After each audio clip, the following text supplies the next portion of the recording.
Welcome back to ScaleMeDown. We're here today in the National Cycling Centre in Manchester with the BMFA Technical Committee for Free Flight for a lightweight radio control and indoor session. Please like and subscribe to support the channel. Whilst the cyclists practiced round the outside, a large area was netted off in the centre for alternate 30-minute slots for lightweight radio control and then free flight. Let's meet some of the aero modelers and their aircraft. Hello, I'm Ian Lever. This is my Veron Cesna Skyhawk. I've had it for about 10 years. I built it then. It has had lots of repairs to it over that 10 years. I fly it every year on the indoor season. It usually performs well. It's a traditional stick and tissue build. A trimming session normally lasts a couple of hours, probably, if I'm lucky. Sometimes I never get a model trimmed and it never flies. So this one, fortunately, has been one that's flown well from the beginning.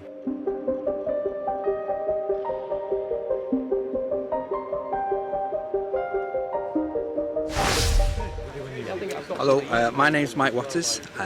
This is my Blackburn Monoplane.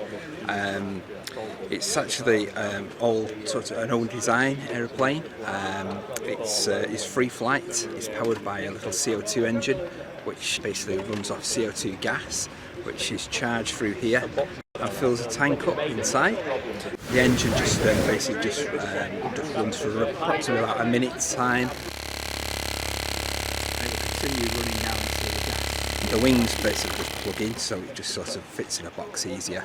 Everything's made from sort of a springy wire, so it's easy to know when they hit the walls it doesn't sort of break as easy. It weighs about probably, I would say, 1.5 ounces.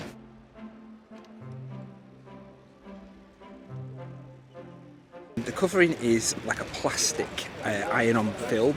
It's actually called Solite. You can shrink it, but in this time we just left it as it was in the packet, otherwise it would just induce warps.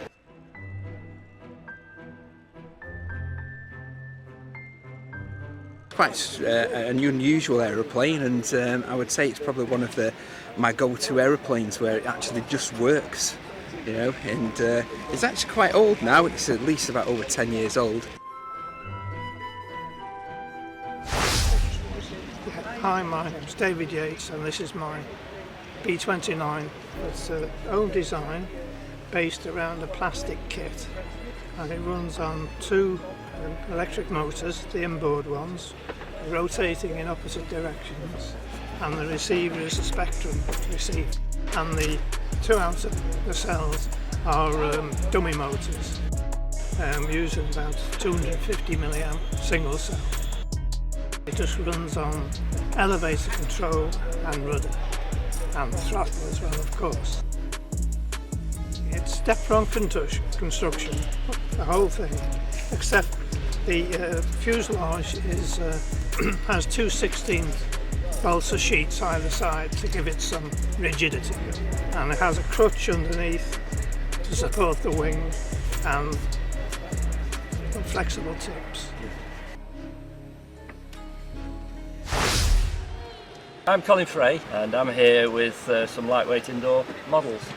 The one you can see in the foreground is a penny plane, and this model, complete with propeller, there's a minimum weight requirement of 3.1 grams. So that model with the propeller is 3.1 grams. The maximum wingspan is 18 inches, maximum length is 20, and you're allowed up to a maximum of 1.5 grams of rubber. Now, here today I'm flying with half a rubber motor, that's the rubber motor there.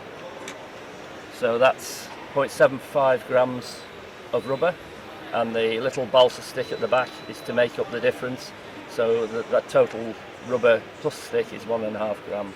I've just been flying the model and I was putting 1,300 turns on, and it was going up to the roof, a little bit short, but it was landing with quite a few turns on. It landed with nearly 400 turns on, so I'm going to increase the torque, or maybe increase this slightly thicker rubber next time and see what happens. And what's the maximum length of flight you've had with this model? Over 5.5 minutes with a half motor, and that was actually at a smaller venue than this. a lower ceiling. Does the temperature or the humidity at the venue change how it flies? Makes a vast difference. Last weekend I was flying in a cold hangar at RAF Shawbury, and the best flight I achieved was 3 minutes, and most of the flights were around 2.5 minutes. So cold, damp atmosphere, models don't go anywhere near as well. No. How do you get this super thin covering, and how do you attach it to the model? Well, the covering is what they call it, it's OS film. It's very, very thin mylar, and it's actually applied with spray adhesive, make like a picture frame, and you apply the covering to the picture frame, and then you spray over the structure. So you actually mist across the top. You don't spray onto it because you don't want that weight. So it's just a mist that falls onto it, and then you literally just lower the structure onto the frame. Just ease round with your fingers, not too hard to make sure it's stuck, and then either cut it out with a very, very sharp knife, a razor blade, or use a soldering iron. How long have you been doing duration flying? I'm very new to indoor duration, and I only recently returned to aeromodelling, and it was only early on last winter when the club that I fly with, Thermal Soaring Club, proposed an indoor meeting, and that's what got me going. So in less than 18 months I'm building things that weigh, well, these little things here weigh just over a gram and fly for considerably longer than the penny plane. What do you think it is that attracts you to this over thermal soaring? They're totally different. They're both a challenge, a phenomenal challenge. Thermal soaring outside, looking for thermals, looking for lift. These things, it's just precision, I think. And it's the same with the gliders. If the gliders aren't built accurately, they won't fly well. So it's all about precision, I think.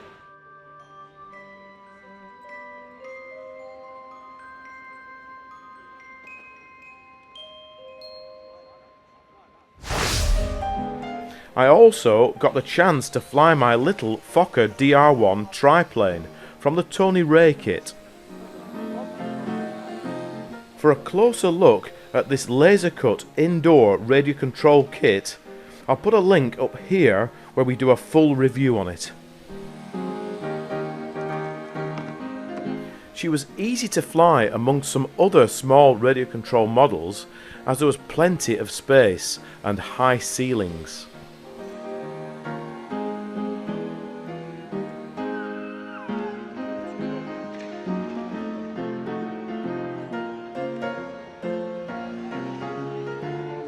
I was also joined by a couple of Allied World War I planes, including this SE-5A built and flown by David Yates from the Micro Aces kit.